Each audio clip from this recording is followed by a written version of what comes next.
Natural disaster in Texas and an absolute human tragedy. It's moments like this that we find it brings out the very best in some Americans, and we've got a hero to shine the light on to show you what America's capable of, even in a tragic moment like this. Yes, these moments bring out the best in Americans, and sadly, the very worst in the media, the very worst in Democrats. And we're going to show you the good, the bad, the tragic, and the ugly coming up in just a moment. Plus, unbelievable story out of Capitol Hill, Congress specifically. Congressman Eric Swalwell.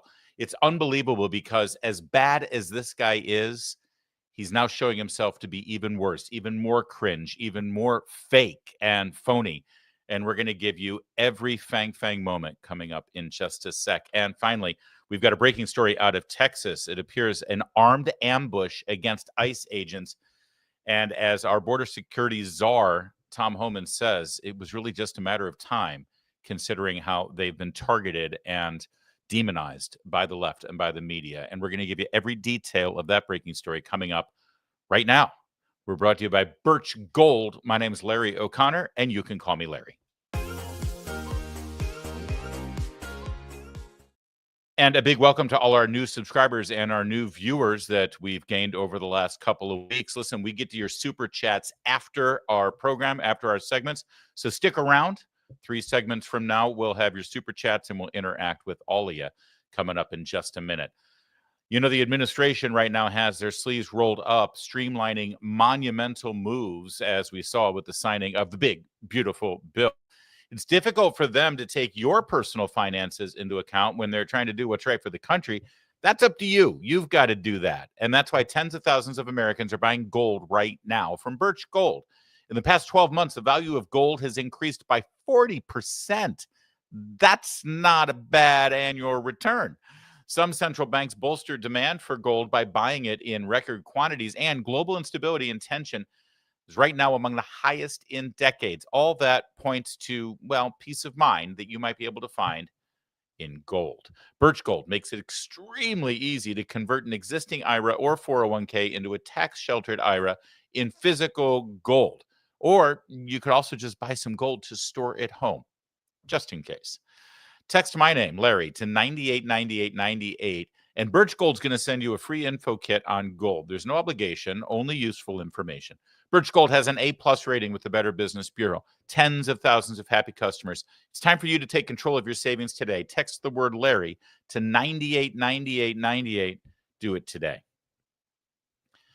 Well, as wonderful as it was this weekend to celebrate our nation's independence and birthday and kick off the 250th anniversary of the Declaration of Independence, sadly, all of our eyes in this nation and around the world were focused on the tragic events in the hill country of Texas as a flash flood of the Guadalupe River washed away hundreds and hundreds of people, many to their death. And the most tragic story came out of Camp Mystic, where little girls away on summer camp woke in the middle of the night to a horrific tragedy.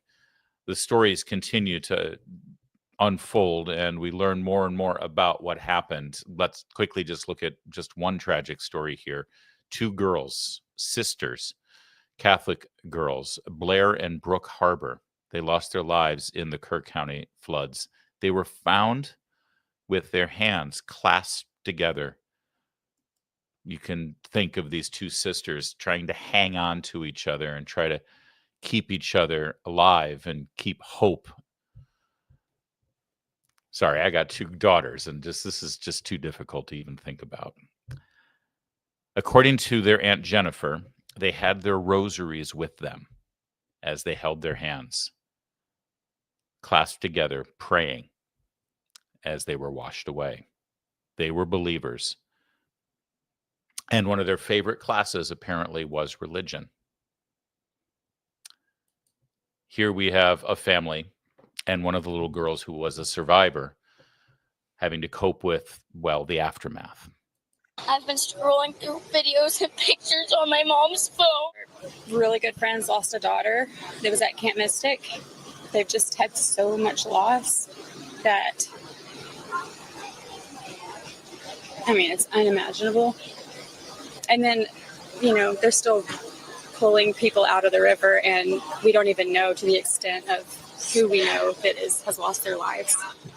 My friend Nene was just so funny. I've been scrolling through videos and pictures on my mom's phone and watching it over and over again. Her dancing when she's excited. Yeah. She was so nice, and I just miss her so much. It really is almost impossible to watch, but we have to, and we should. We should watch this so that we recognize that there's tragedy when horrific events like this occur. There's tragedy that we should all band together and help support and help people like this family dig out and recover. And that's what Americans have always done. And this sort of tragedy brings out the very best in Americans. And sadly, recently, it brings out the very worst in political operatives who try to use human tragedies like this for their own selfish political gain. We'll get to that in a moment. But first, how about the best in humanity? How about a story, an incredible story about Scott Ruskin? He's a rescue swimmer for the Coast Guard. He actually had a Wall Street job working for KPMG. He was kind of a finance bro, but it wasn't satisfying. It really wasn't what he wanted out of life, just making money and putting on the suit and tie and dealing with a cubicle every day.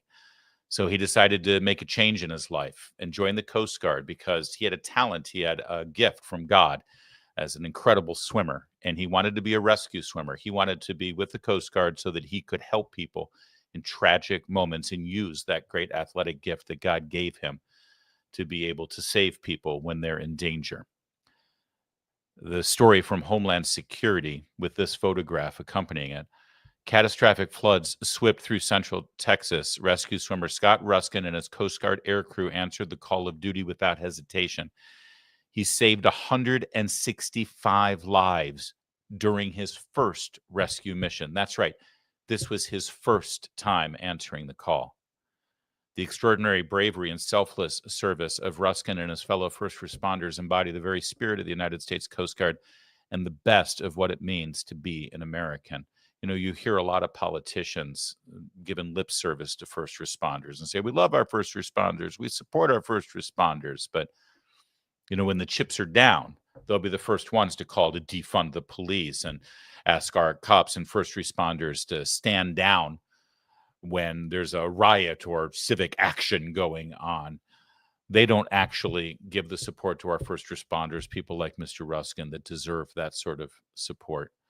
Jenny Terr of the New York Post actually got to speak with Petty Officer Scott Ruskin.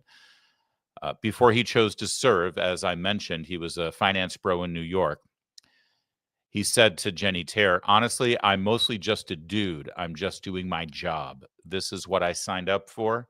And I think that any single Coast Guard rescue swimmer or any single Coast Guard pilot, flight mechanic, whoever it may be, would have done the exact same thing in our situation. He also said, that's what we were asked to do, and we're going to do it. Any one of us, if anyone else was on duty that day, they would have done the same thing as us. We just happened to be the crew that got the case. Anyone who knows a first responder or a member of the military knows that the real heroes are the ones that have this kind of aw shucks attitude, that step up and do their job, the job they were trained for when the chips are down, and they bring out their very best, and they make us all so proud to be Americans. Here was Petty Officer Ruskin this morning on Good Morning America telling his story. Ruskin joins us now. Scott, thank you for joining us this morning. Tell us what happened. Hey, good morning, everyone. So I'll kind of give you guys a quick synopsis of what was going on. The Coast Guard launched us and decided to send a rescue crew from Air Station Corpus Christi at about 6:30, 7 a.m. on Friday, the 4th of July. I just happened to be on the duty crew with Ian Hopper, Blair Rougefort, Seth Reeves, some of our crew members in the Coast Guard. And they sent us out. We kind of encountered some pretty serious weather, some of the worst flying we've ever dealt with personally. It took us, which should have been an hour flight, probably took us about 7 or 8 just to get into the landing zone. Once made about 4 different approaches trying to get in, we were able to get boots on the ground. with the Air National Guard, Department of Public Safety for Texas, game wardens. And when we decided to leave me on scene at Camp Mystic, that was kind of our main triage site we were trying to help out with. And we decided, hey, if we leave the rescue swimmer on scene, we'll have more space in our Dolphin MH65. So based on that, I got on scene, boots on the ground at Camp Mystic. Kind of discovered I was the only person there as far as like first responders go. So yeah, I had about 200 kids mostly, all scared, terrified, cold, having probably the worst day of their life. And I just kind of need to triage them, get them to a higher level of care, and get them off the flood zone with a lot of the US-60 Army helicopters. Talk about how that works. You got 165, close to 200 kids there. How do you get them out? Just one by one? Yeah, sir. It's a great question. So the United States Army National Guard was landing their 60s with Task Force 1, some of their rescue swimmers, and they were able to land. We kind of came up with 2 different landing zones. There was one off an archery field and then one at a soccer field. So yeah, we were able to kind of land those 60s in there. And then I was kind of the main guy as far as like grabbing people, usually like 15 to 10 kids at a time, maybe one adult with them, and bringing them over to those 60s and getting them to a different LZ. That was kind of safe and had more first responders than just myself out there. Had you ever done this before?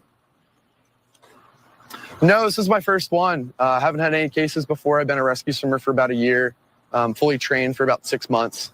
So yeah, this is my first experience, but I really just kind of relied on the training we get. Coast Guard rescue swimmers get some of the highest level training in the world. So really just kind of relied on that, and that, just knowing that any of the rescue swimmers in the Coast Guard would have done the exact same, if not better than me. So training is one thing, but this was the real deal. Yeah, this is definitely the real deal. But I just remembered that, when I got on scene, there was, 200 kids looking to someone for some sort of comfort and safety.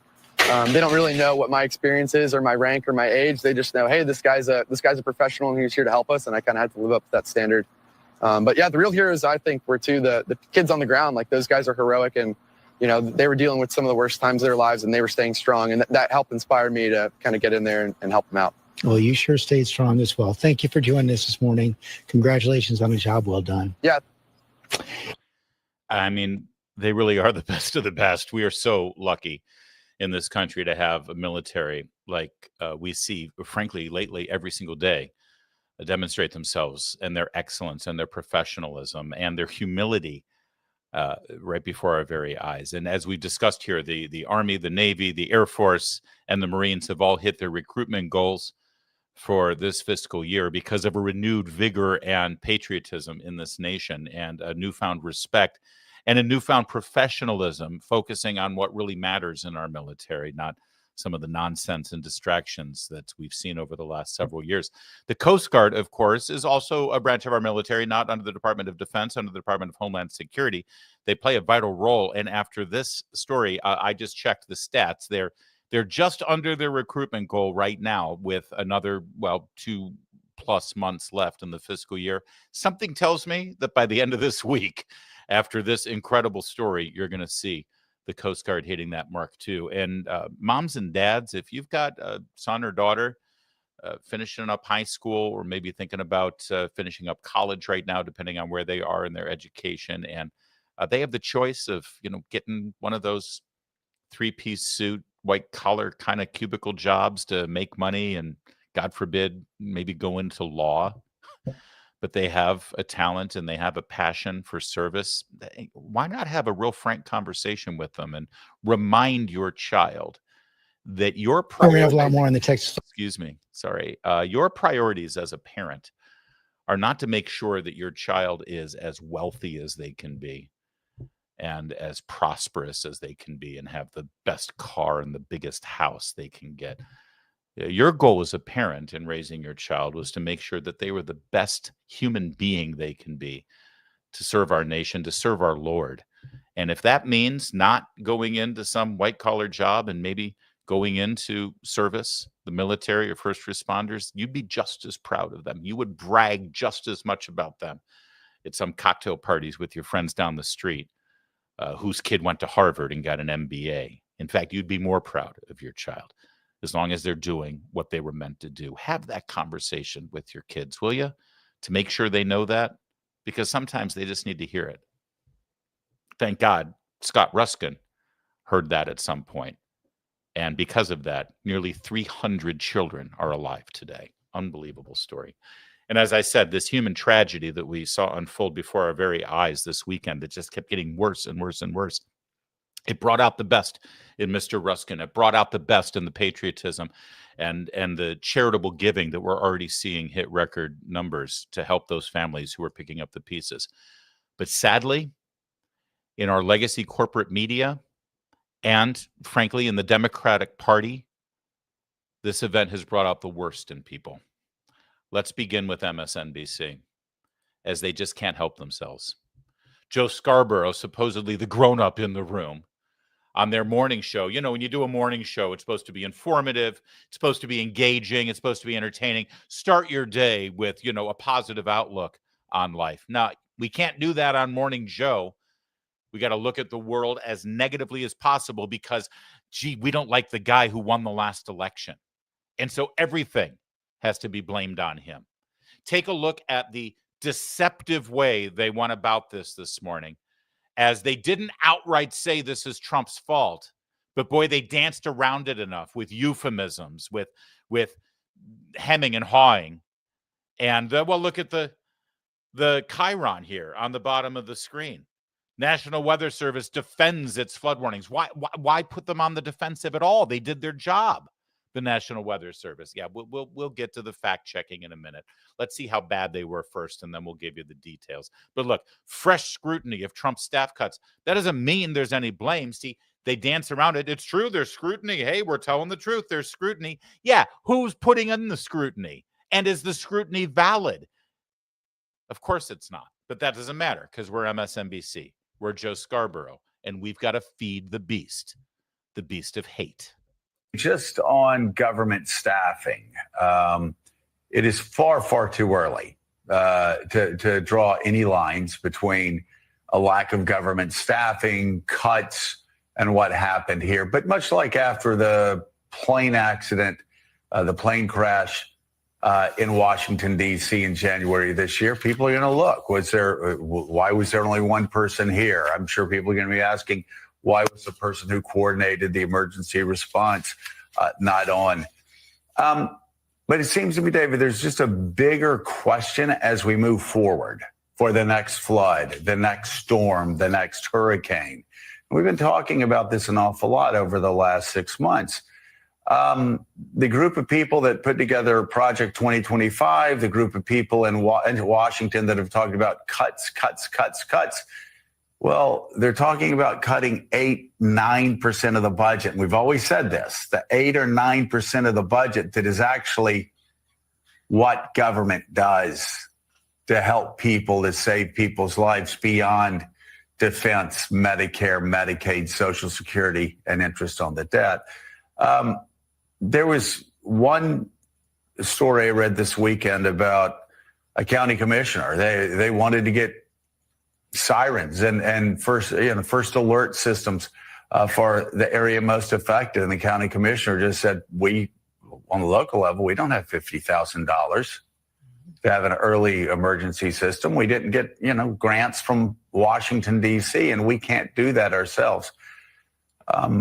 Talk about generally, again, looking past this specific flood and looking to the next flood, the next hurricane, the next earthquake, how important it is that we actually staff up this 8, 9, 10% of our federal government that is so responsible for saving people's lives day in, day out.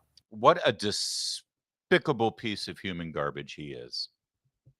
And I do love the way, listen, I do a morning show myself every day in Washington, D.C., and I interview people with it. And I know how you can do things a certain way. Did you notice that question that was just asked of his guest, David Ignatius? Did you notice how basically it wasn't a question. It was a 2-minute monologue expressing his opinion. And then he turns to his guest and say, now affirm everything that I just said. Dave, go ahead. The floor is yours. That's not a question. That's not an interview. Well, they've cut the government, and so that means people will die. It's amazing how there were never any natural disasters or anyone who died from those natural disasters in this country up until January 21st, 2025. We hadn't stopped and really appreciated that enough, have we? What a jerk. But honestly, what you just saw, not the most disgusting thing in the wake of this tragedy. Take a look at this. This is Sadie Perkins. I think she pronounced her name Sade. She is a Democrat elected official out of the Houston, Texas area, near the Hill Country where this occurred.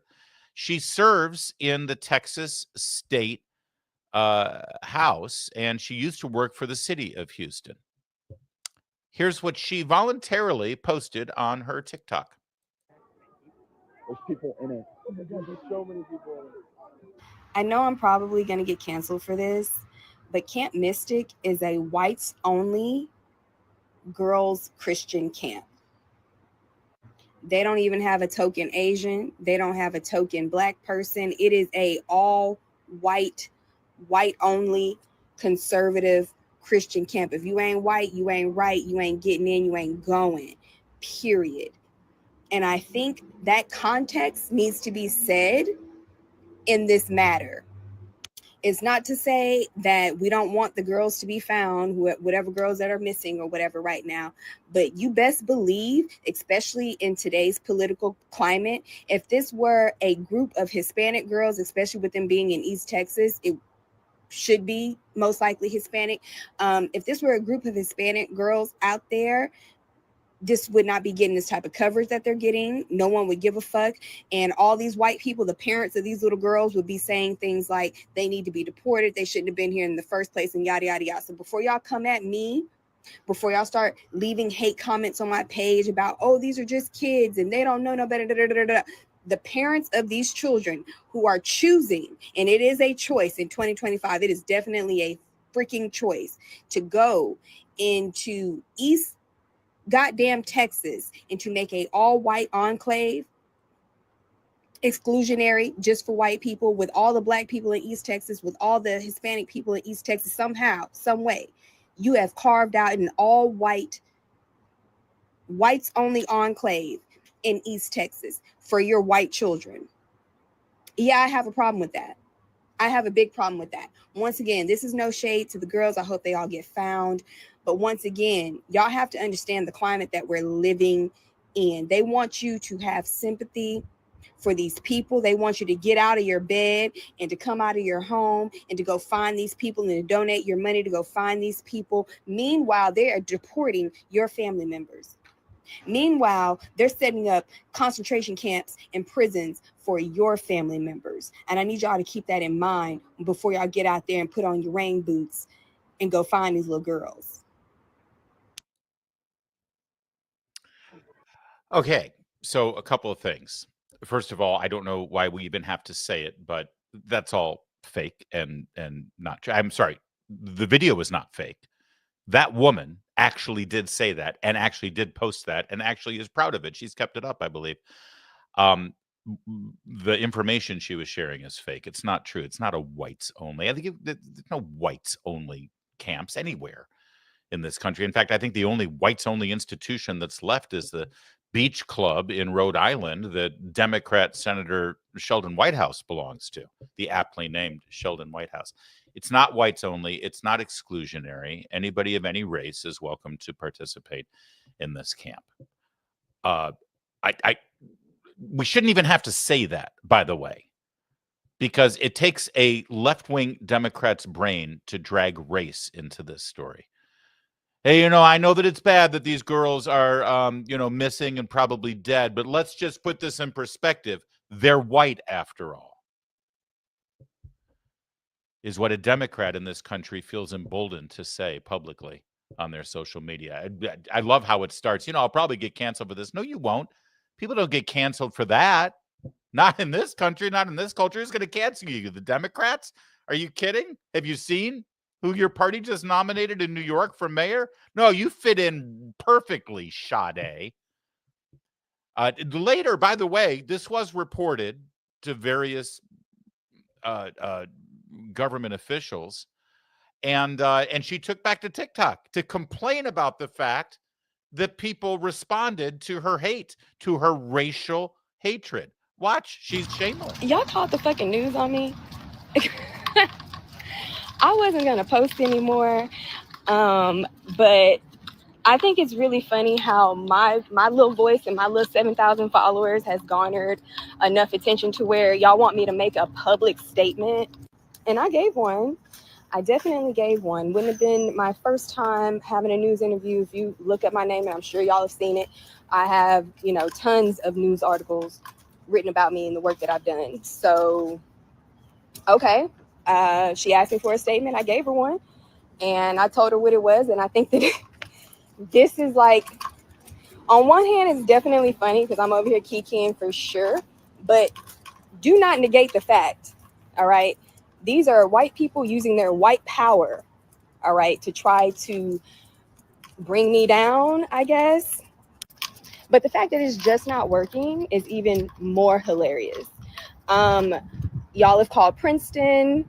Mind you, my fellowship with Princeton was 2 years ago. The work that I did is already done, and the money that I've been paid has already been paid and spent. So that's done. So reaching out to them is doing absolutely nothing. I mean, you're just making your fingers sore, typing all the letters. Yeah, you heard that right. She had a fellowship at Princeton, just in case you thought the Ivy League couldn't get more in the gutter. This is the kind of person that Princeton awards with a fellowship. She's absolutely without any shame or any regret about what she said. In fact, she still doubles it down. She thinks now people are using their white power to drag her down. Dear, you're dragging yourself down. You don't need any of us to help you. And by the way, look for her to be the nominee for the Democrats for the next open Senate race in the state of Texas. You'll have to explain to me, and I'm being completely genuine right now, based on their political rhetoric, based on Hakeem Jeffries and the things that he says from the floor of the House of Representatives, based on their nominee for mayor of New York, based on the leading light of their political power movement right now, Alexandria Ocasio-Cortez. You have to tell me how she is not perfectly in line with the mainstream of the Democrat Party in America today. That she may be a little rough around the edges compared to how polished they are when they appear on cable news, but this is basically where they are. And you know what? I prefer the clarity of it. I really do. Of course, she's not alone. Remember her, Rosie O'Donnell. Sure, you betcha, Rosie O'Donnell. She needed to flee to Ireland because last I checked, I think she claimed that Donald Trump winning the presidency put her into a fit of depression and made her get fat, she says. Yeah, it was the 2016 election that did it. Anyway, she had to flee to Ireland after the 2024 election for her sanity because she just needed to be away from America and left alone. And that's why she posts multiple videos a day on her social media commenting on American politics so that everybody pays attention to her because she wants to be left alone. And here's Rosie O'Donnell.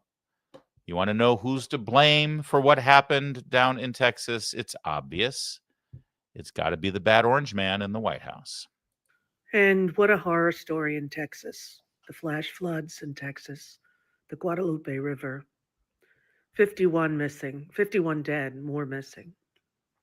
Children at a camp. And when the president guts all of the early warning systems and the weathering forecast abilities of the government, these are the results that we're going to start to see on a daily basis because he's put this country in so much danger by his horrible, horrible decisions and this ridiculously immoral bill that he just signed into law. As Republicans cheered, people will die as a result, and they've started already. Shame on him. Shame on every GOP sycophant who's listening and following the disastrous decisions of this mentally incapacitated POTUS.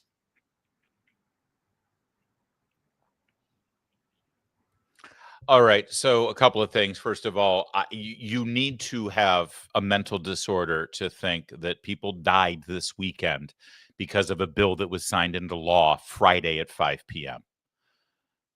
Number one. Number two, any reductions in the National Weather Service in no way impacted any of the early warning systems that were in place and employed prior to these flash floods. And we'll give you the details and show you the receipts on that in just a moment. And finally, I don't know, maybe it's me, but I think I should spend more time picking my nose on this show if I really want to get that Rosie O'Donnell kind of traction, right? Maybe I'm not doing it right. She's a professional, after all. She's made millions as a video communicator over the years, and it's that kind of delivery that really, really brings an audience. So look for a little bit more excavating from me in the nostril cavities. Chris Murphy is a senator from Connecticut, a Democrat. He's recently grown a beard, so you know he's running for president, and he has been completely unhinged lately. This post from yesterday sort of tells the tale, doesn't it? Oh, excuse me, from Saturday. Accurate weather forecasting helps avoid fatal disasters. There are consequences to Trump's brainless attacks on public workers like meteorologists. Chris Murphy, senator from Connecticut, and quite possibly the Democrats' nominee for president, saying what happened in Texas is, in fact, Donald Trump's fault. See, but here's the problem with all of that. As Kyle Seraphin put on social media, and I got this sent to me in direct messages from people who live down in that area, there were multiple flash flood warnings all throughout the day and into the evening for this tragic event. The early warning system was in full operation. The weather forecasters worked perfectly. In fact, whatever federal government contribution there is to this sort of natural disaster, everything worked regardless of budget cuts or staffing cuts. People like Chris Murphy can't bring themselves to recognize that tragedies happen regardless of government intervention. In fact, one meteorologist responded in a pretty intelligent way, and I want to lay this out for you so you can see this. This is from a gentleman named Chris Martz. He's a weatherman. And he says, let me explain something to you. This was to one of the people, Norman Ornstein in this case, who was blaming Trump and Vance and Mike Johnson. The flood in Texas was caused by the remnant mid-level circulation of Tropical Storm Barry merging into a trough over central Texas containing moisture that was advected, horizontally transported in off of the East Pacific. These remnant lows are typically slow-moving as their circulation is detached from the main jet stream flow, so they tend to drop a lot of rain. We're talking close to 120 billion gallons in this case over a concentrated area. This particular system stalled over the Texas Hill Country and caused massive flooding along the banks of the Guadalupe River. Camp Mystic happens to be built on its floodplain where sediment has been deposited by floods for tens of thousands of years. In 1987, a flash flood on the same river killed 10 teenage campers from the Pot of Gold Christian camp, with another 33 swept away by rising floodwaters, who thankfully survived. That's right. In fact, here's the headlines from 1987. You can see there's a front page article about the Iran-Contra scandal when Reagan was president. And the Texas House Senate panel was just debating a $5.7 billion tax plan. Please, that's like small potatoes compared to today. So you know this is an authentic front page about the dead associated with the Guadalupe River flooding in 1987. And here is the National Weather Service announcement at 1:14 in the morning, the flash flood warning in effect until 4:15. You know, it's funny, we get these alerts on our phones now as the National Weather Service or whatever federal agency, FEMA or what have you, seize control of the cell towers and they send these messages. I'm sure you get them. We get them all the time in the DC area off the Chesapeake Bay when there's a major rainstorm coming. We have flash flood possibilities. We get them all the time. And sadly, I think that we've become numb to them and we just ignore them, silence the phone, right? Maybe there's a public debate that's important to have about whether these warnings should just come when there is real imminent danger about to happen so that we take them more seriously and we don't think it's just another Chicken Little situation. I don't know.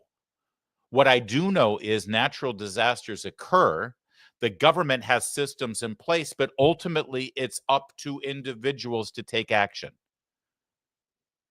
And ultimately, even when individuals do take action and everything works properly, horrible things happen on our planet and people die. And sometimes that just happens.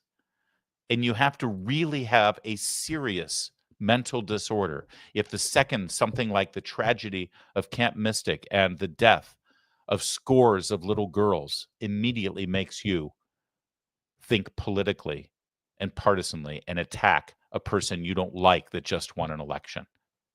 You really need to search your soul if that's who you are.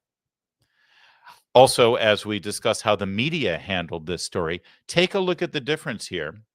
When Dana Bash covered the North Carolina flooding that occurred when Joe Biden was president, 2 weeks after the hurricane, when people were still without home, still without fresh water, still without electricity, and people were still in dire straits, here's how Dana Bash reported on that government response compared to her immediate response to the tragedy in Texas.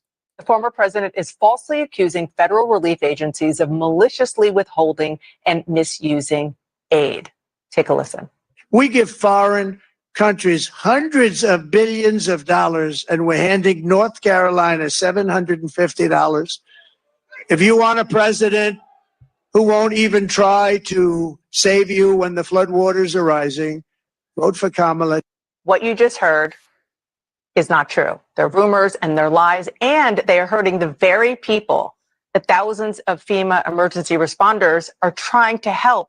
It's raw politics and dangerous politics. A lot of the people who are believing these lies are Trump voters. Why is he spreading misinformation in a crisis like that? And does that concern you about your fellow North Carolinians? You have migrants being housed in luxury hotels in New York City. We have paid so much money from our tax dollars into the crisis that didn't need to happen. We could redirect money to help people immediately on the ground in North Carolina. Laura, they're saying Florida, that they have probably going to have a situation coming up in the next several days. That's a separate tranche of money. That's a separate tranche of money. Just talk. All right, so real fast, because this is a great montage put together by Maze Moore on X, and you should follow and subscribe to his account.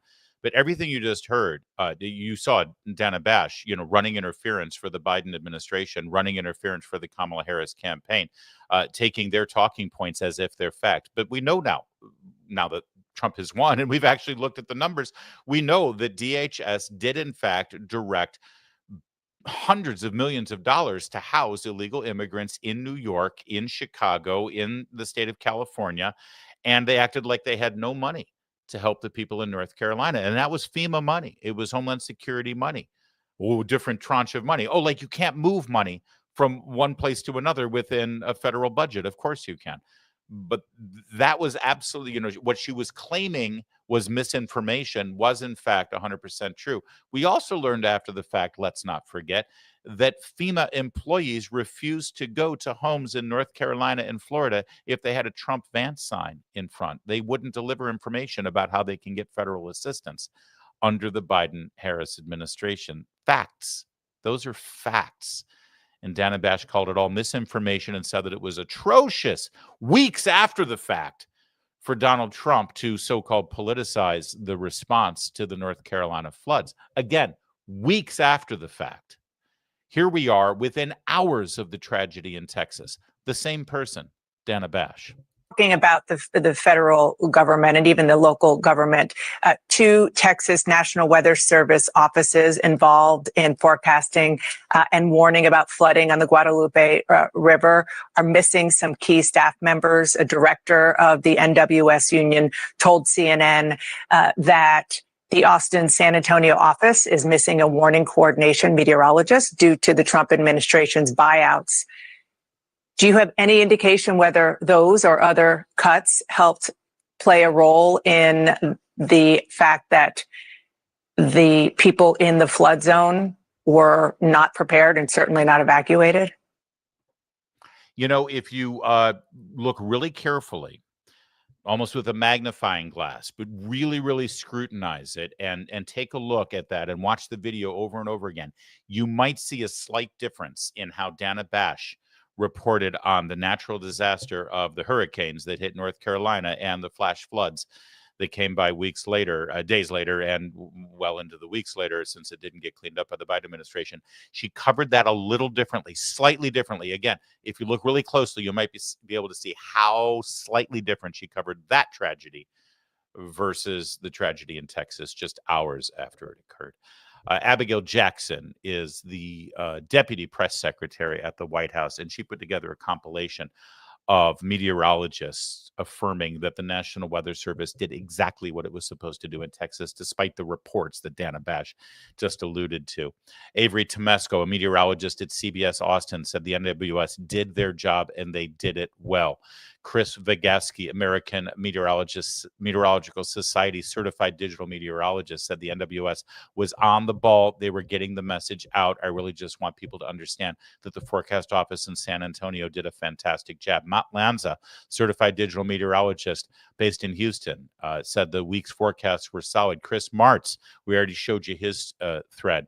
NOAA's National Weather Service office in Austin, San Antonio issued a flood watch over 12 hours before the flood and a flash flood warning 3 hours in advance with the receipts. Jason Runyon, meteorologist for the NWS office. It goes on and on and on. The point here is everybody did their job. And ironically, these people in the media and these Democrats who want to blame Trump and blame the federal response are the same people who say, you shouldn't say anything bad about federal workers. They're the best people on the planet. How dare you malign federal workers? Well, these are the people who are maligning federal workers right now. They're claiming NWS dropped the ball, that the warning system wasn't in place, that they didn't do their job, when in fact they did do their job. And I hate the fact that I have to engage in a political discussion about this as parents are mourning the loss of their 8-year-old daughters.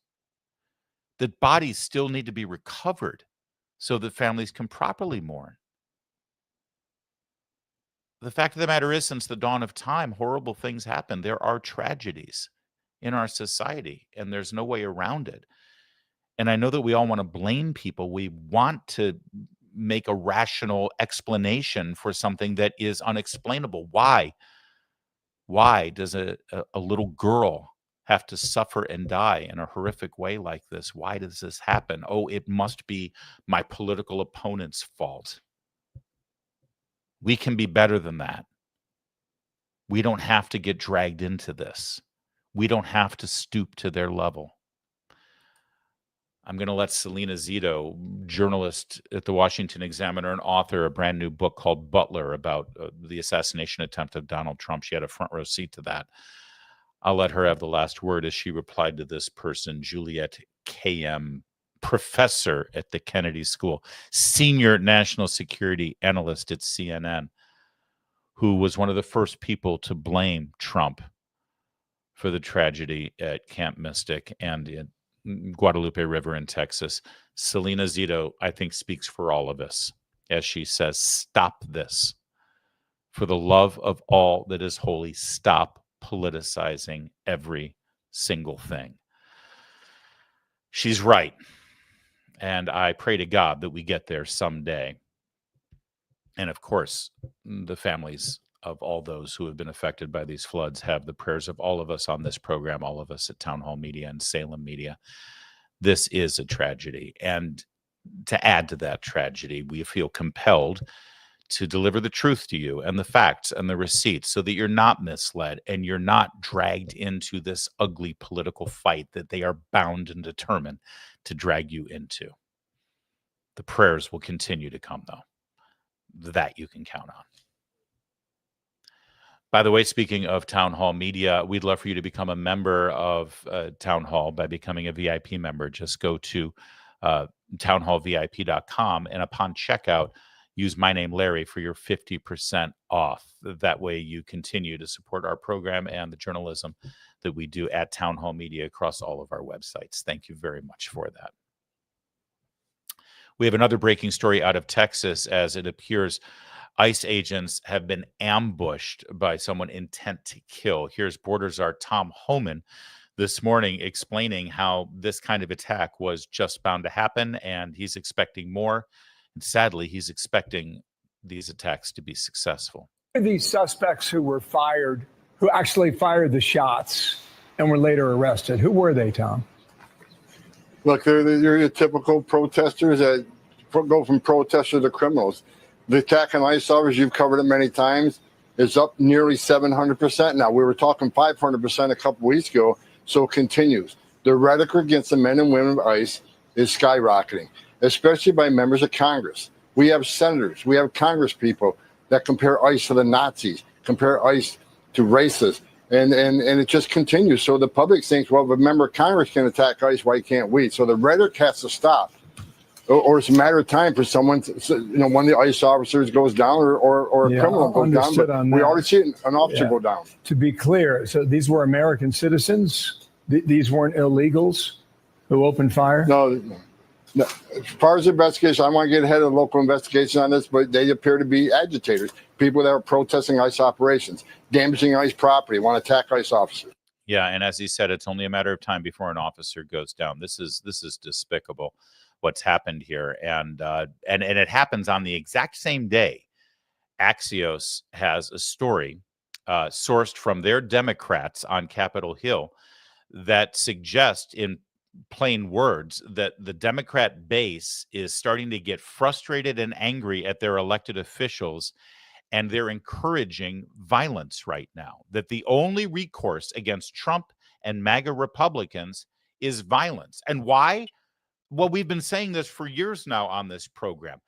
They continue to call Trump Hitler. They continue to liken you to Nazis. They continue to liken law enforcement like ICE agents to the Gestapo and Trump's secret police.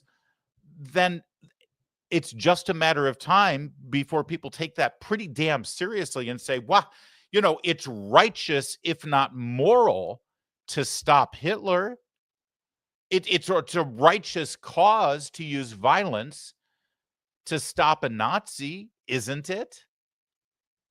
And that's exactly where the Democrats are right now. Take a look at this article. Axios, Democrats told to get shot for the anti-Trump resistance. At town halls in their districts and in one-on-one meetings with constituents and activists, Democratic members of Congress are facing a growing thrum of demands to break the rules, fight dirty, and not be afraid to get hurt. House Democrats told Axios they see a growing anger among their base that has, in some cases, morphed into a disregard for American institutions, political traditions, and even the rule of law. This idea that we're going to save every norm and that we're not going to play Republicans' game, I don't think that's resonating with voters anymore, said one House Democrat. Another told Axios that a sense of fear and despair and anger among voters puts us into a different position where we can't keep following norms or decorum. Axios spoke to more than 24 House Democrats for this story, with many requesting anonymity to offer candid insights about their interactions with constituents and activists. We'll get to more details here, but think about it for a second. They tried to arrest President Trump. They called him a felon who was guilty of 37 felon convictions, even though the charges were trumped up and it was a biased New York jury. They called him a rapist. They said that he was a threat to democracy. They call him fascist on a daily basis. They claim that he's going to suspend the next election and every other election, that he's never going to leave office, that he's going to stay and be president for life. They say that his election last November, for years now, they said that last November's election would be the last one in this country if Trump were to prevail. That they said that he would shred the Constitution. You say that enough, people start to believe you.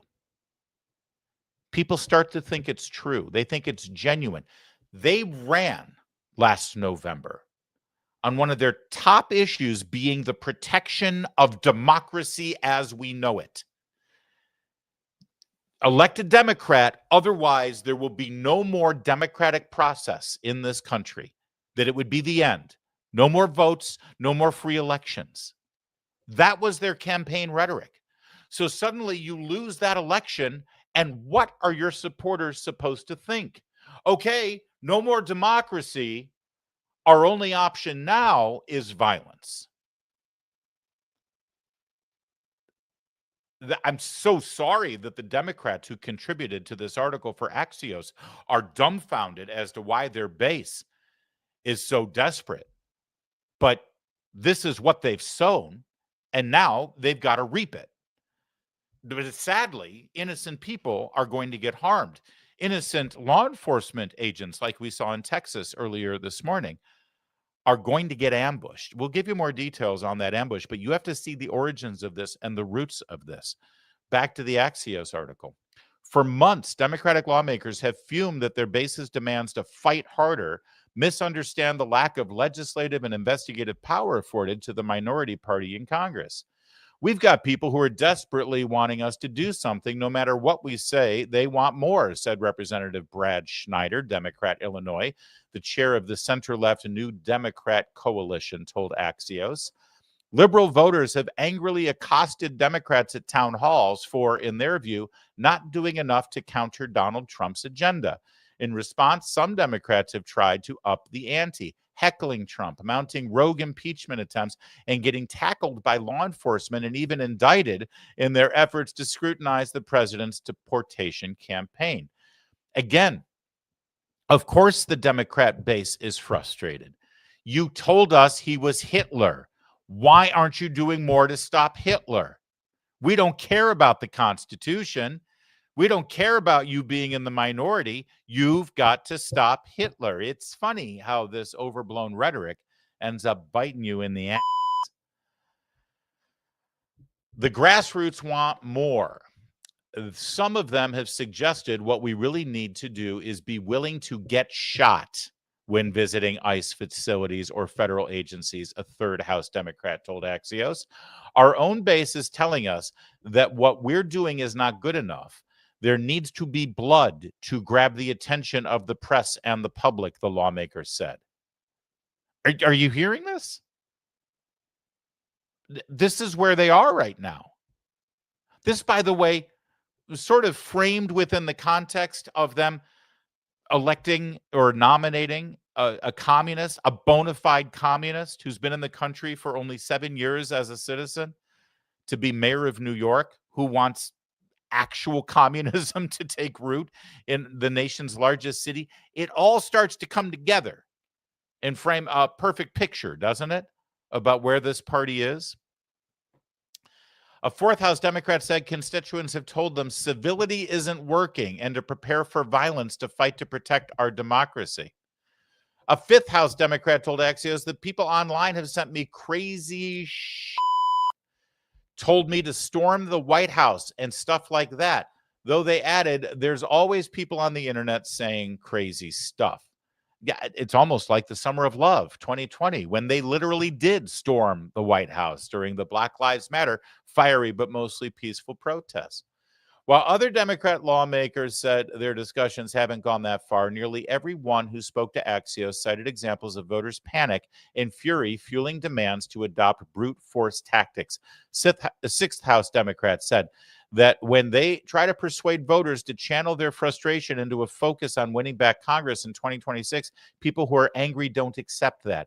They're angry beyond things. It's like the Roman Colosseum. People just want more and more of this spectacle, said a seventh lawmaker.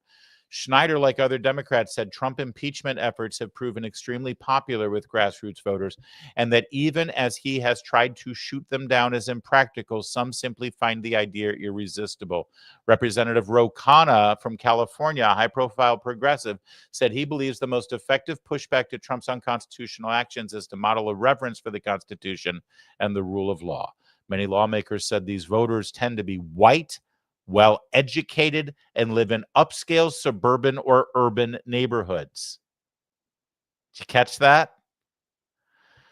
What I've seen is a demand that we get ourselves arrested intentionally or allow ourselves to be victims of violence. And a lot of times that's coming from economically very secure white people, said an 8th House Democrat. Not only would that be a gift to Donald Trump, not only would it make the job of Republicans in Congress easier if we were all mixed in legal troubles, a group that is disproportionately people of color, women, LGBTQ people who do not fare well in prison.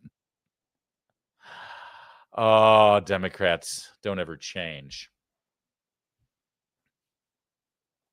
This is where the Democrats are right now. And basically, they've made their bed.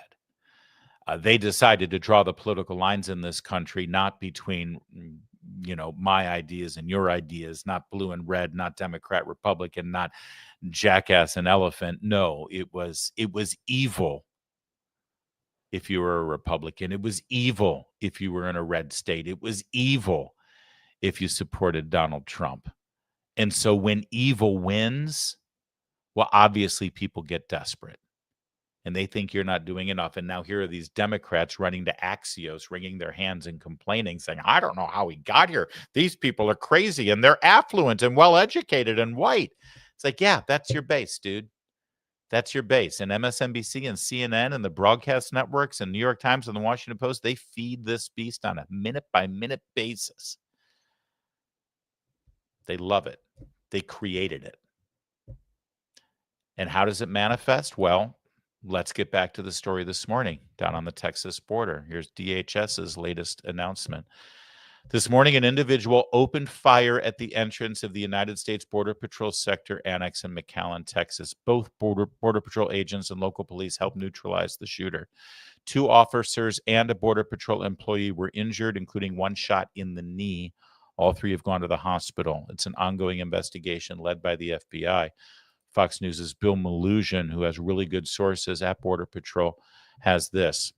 3 federal and Texas law enforcement sources tell me the active shooter with a rifle and tactical gear ambushed Border Patrol agents as they arrived at a Border Patrol annex facility in McAllen, Texas. Local police and federal agents returned fire, killing him. I'm told this was a purposeful ambush attack against federal agents, and a press conference is planned for later this morning. No federal agents injured, although we did get an update there, as you saw from DHS, that says we did have some injuries. McAllen police officer may have been shot in stable condition. Here's some photos from the scene. Yeah, it's, your typical Antifa dude. And we have the statement. It's horrific and frankly goes together with our first segment on the reaction from the media and Democrats over the flooding in Texas. They have become so unhinged. They become so vitriolic. They become so incapable of reason and intellectual argument that this is the kind of thing that's bound to happen, sadly. Thank God nobody was killed today. But these same people who claim that ICE agents and DHS officers have no right to mask their identity when engaging in their operations and getting the worst of the worst from gangs and criminals who are pedophiles and murderers and human traffickers, these Democrats are likening them to stormtroopers covering their faces, when clearly you can see exactly why they try to protect their identity, to protect themselves and protect their families, because look at who's out there.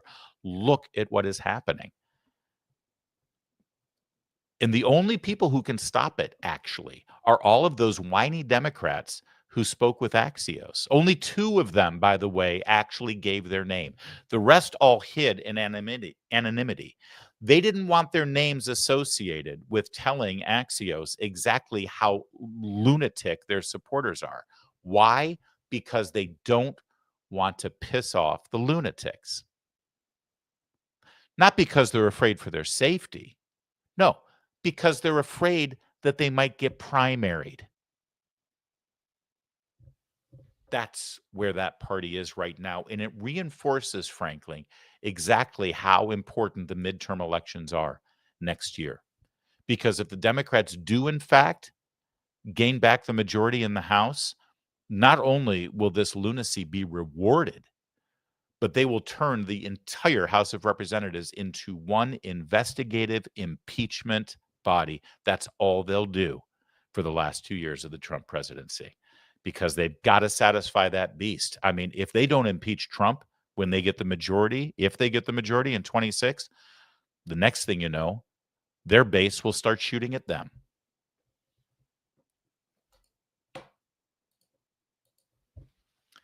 Eric Swalwell, Democrat congressman from California, has a brand new video out on social media that we really want you to see, because this guy, he's on the Intelligence Committee, don't you know?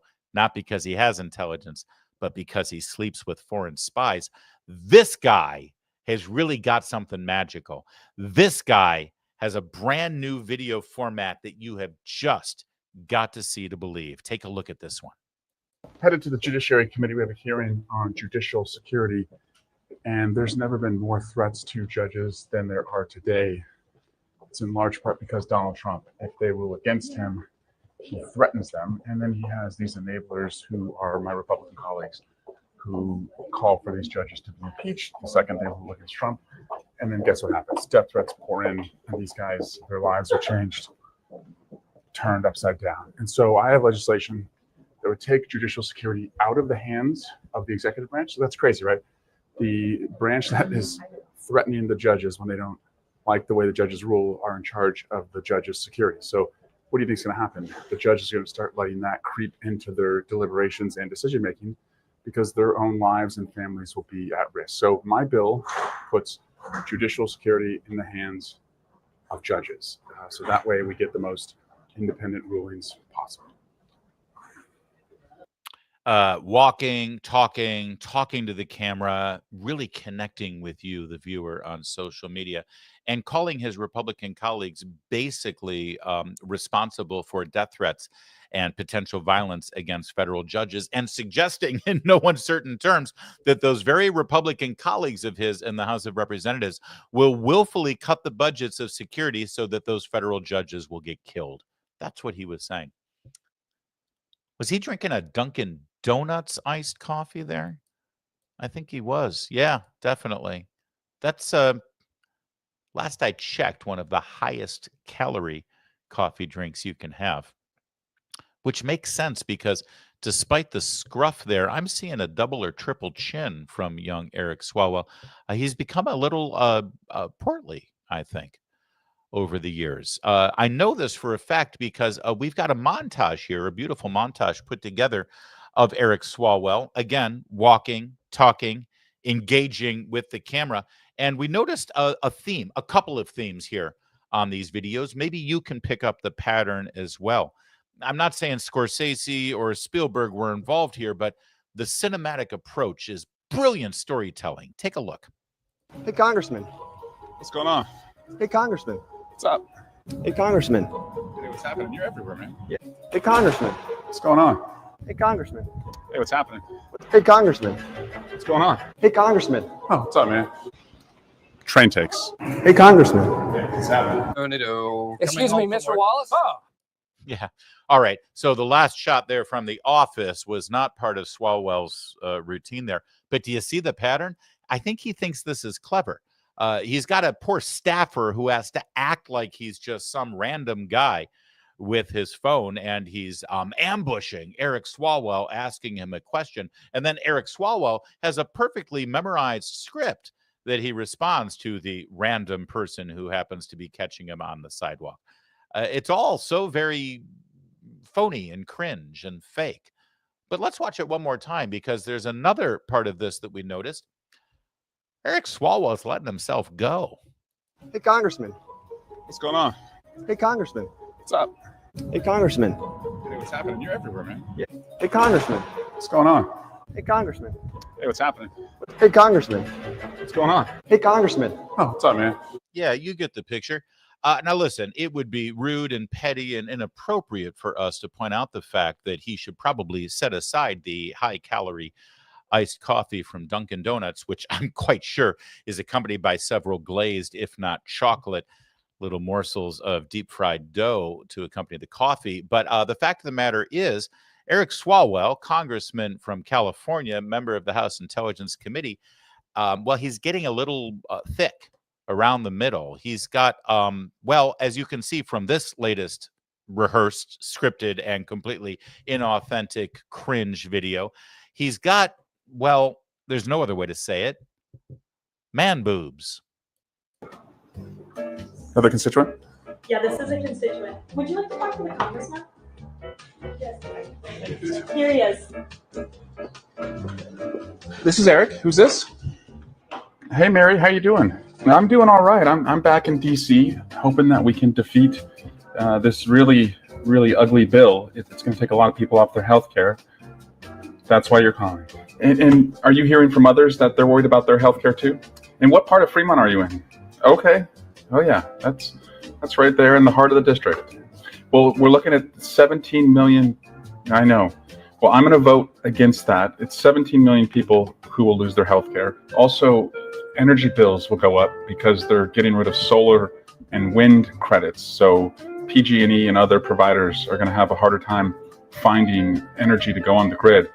Many reasons to vote against this. I think you're touching on the one that's most important, which is the people who need the help the most are the ones who are going to hurt the most, and the people who need the help the least, billionaires, are the ones who are going to be benefited the most. Well, thank you for letting me do this job. I'm going to vote no, and we'll follow up and let you know how it goes. Of course. All right. Thanks, Mary. Bye-bye. So natural, so real, so authentic, and I'm so glad there was a camera there to capture that moment.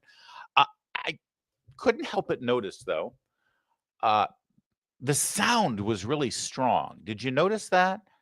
I mean, the audio was really clear and really loud, right? Because usually if somebody's recording you from, say, 6 to 8 feet away, and in fact, when the video began, well, gosh, the camera is a good 10 feet away, I think. Very rarely is the sound that sharp, that high quality. That's amazing. I mean, I want to know what kind of phone that was. But then I looked a little closer and I noticed something. Maybe you did too. Again, the scene was very simple. Congressman in his black jeans and white t-shirt and the moobs that I mentioned earlier is walking out of his office, happens to be passing by the receptionist desk and say, oh, hey, is that a call from a constituent? Another constituent? Yeah, this is a constituent. Would you like to talk to the congressman?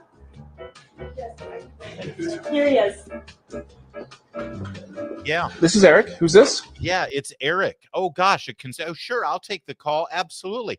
I was heading down that way, but I'll stop here and I'll take the call from the constituent.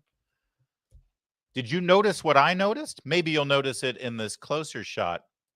Look in his pocket there. Do you see in his pocket? It looks like a beeper. Of course, people don't use beepers anymore unless they're drug dealers. Eric. Yeah, that thing clipped into his breast pocket there, his man boob pocket. That's a microphone. It's a Bluetooth, I believe, Rode microphone that he's using. It was in his pocket when he randomly and naturally walked out of his inner office to see his receptionist. See the black in the breast pocket there?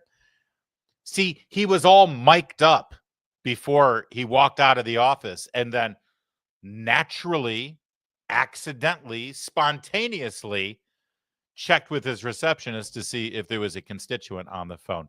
And then he engaged in a very long conversation laying out the details about what was in the reconciliation package that he was going to vote against.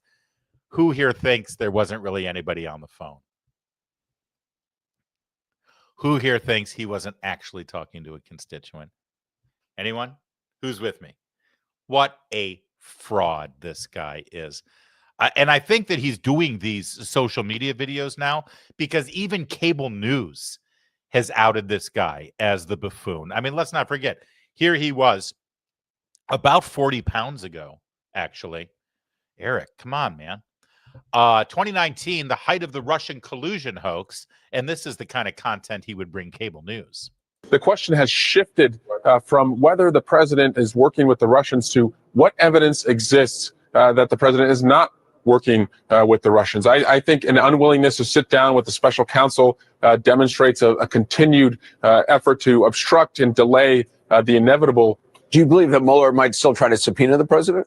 It's an extraordinary step, but I hope he does it. This is a person who wanted to work with the Russians. The Russians were helping him. And the concern right now, the urgent concern, Anderson, is that today, as we speak, our president is still working with the Russians.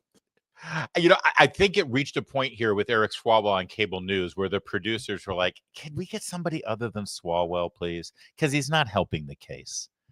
You know, we hate Trump. We're trying to get Trump.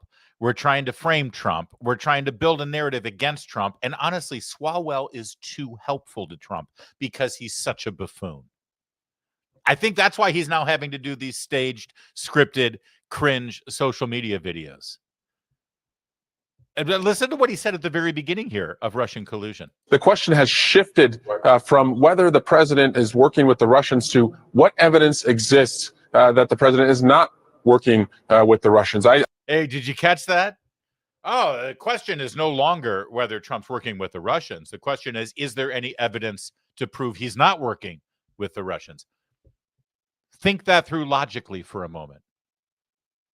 That apparently we're supposed to be worried about Donald Trump working with the Russians and that he is in some way flirting with a Stalin-esque fascist and wants to adopt fascist-like policies here in America.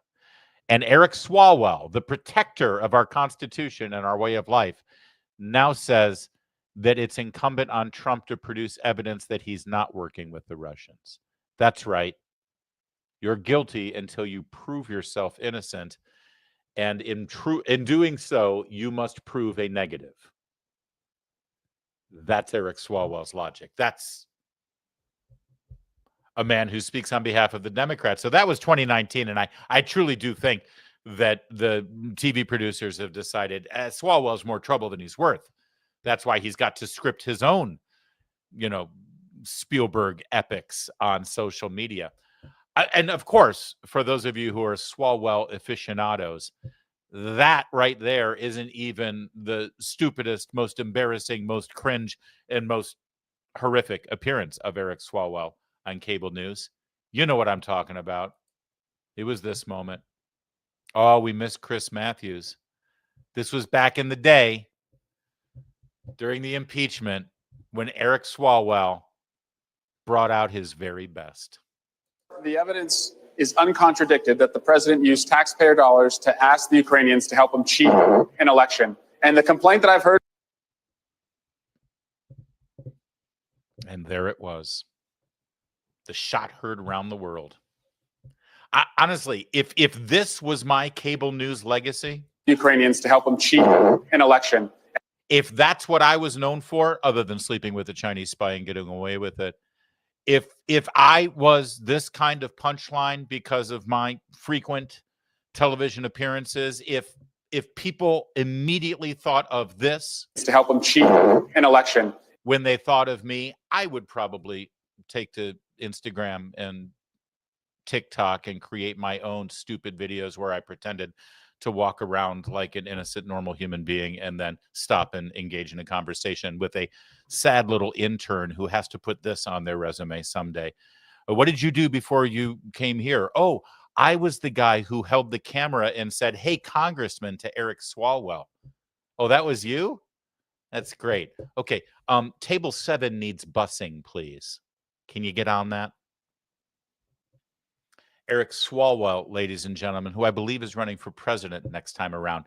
You might want to throw a coin or two in his campaign funds because we need him to stick around a bit. He's just too good. All right, that's it for today's extravaganza. Thanks for watching and liking our video, and let's get to your super chats as soon as we possibly can. Tommy Radcliffe with a big-ass $10 super chat. Thank you, Tommy. This won't work out for you, young lady. Change your attitude to the reality of today's equality. White, black, brown, we get along like family. Barry Cunningham, Wesley Hunt, my friends. Well said, Tommy. Yeah, I honestly, that woman, the fact that she's so unapologetic about her perspective on this tragedy, saying, well, you know, it was white girls at that camp. Honestly, I don't know how somebody rises to the level of elected official with that kind of hatred and vile and venom. And it pains me that we have to show it to you, but we need to know who's out there. Well said, Tommy. Thank you for that. $10 super chat from Richard Murray. Thank you, Richard. I lived most of my life in Kansas. We got flash flood warnings frequently throughout the tornado seasons. People tend not to pay attention to them because they rarely turn out this bad. Yeah, I know, Richard. And I mentioned that. I mean, we get, like I said, flash flood warnings all the time at the Chesapeake Bay area near Washington, D.C. It's something that we need to address, especially now that we have cell phones and we get these alerts all the time. And I think that it's just too easy to just, oh, that's going to affect somebody else. And sadly, I don't know what could have been done to get these kids out ahead of time, but that's what needs to be discussed. Thanks, Richard. Well said. Angela with a $5 super chat. The only ones I see trying to shred the Constitution are activist judges and Democrats in Congress. Oh, and of course, the lamestream media. Yeah, Angela, Constitution's an afterthought for a lot of these people. Thank you for that. And another $2 super chat. Prayers for Texas. Thank God for November 5th. Yeah, thank you. It pained us to have to go through the litany, and it was hard for us to approach the story today, but it is a dominant story, and we wanted to tell you the upside, that incredible story of the Coast Guard hero, but also show you the ugliness out there. I hope you were okay with how we handled that story today. Thank you, Angela. $2 swallow. Swallowwell should be walking a plank. Swallowwell. Did I play the fart too often, Kevin? Did I go to the well too many times on that one? I thought you were going to do it more, actually. Really? I did 3. Things are funnier in 3s, especially when it's flatulence. Rick O'Keefe with a $9.99 super chat. Thank you. That 1980 called, Larry. They want their stereo tuner back. That's beautiful, isn't it? I know, it's a Marantz. It's my father-in-law's. I'm in my father-in-law's office right now in Oklahoma. Absolutely gorgeous. It's got a nice hum to it too. Thank you. Good eyes, by the way. I think that may be early 90s. Angela with a $5 super chat. President Trump wasn't working with Russians, but Swallowwell was sleeping with the Chinese spies. I know, whatever happened to Fang Fang? Do you think Fang Fang got like a medal or something back in Beijing? Thank you for that super chat. I very much appreciate all the super chats, you guys, and thank you for all the support. We had a super busy weekend through the holidays. We appreciate all of your continued support. You're doing a great job liking our videos, sharing our videos, and subscribing to the channel. You're really helping us grow that much more. So don't forget, before you leave, if you like today's show, literally like it for us. We would appreciate it. We'll be back tomorrow, same time, same place. In the meantime, my name is Larry O'Connor, and you can call me Larry.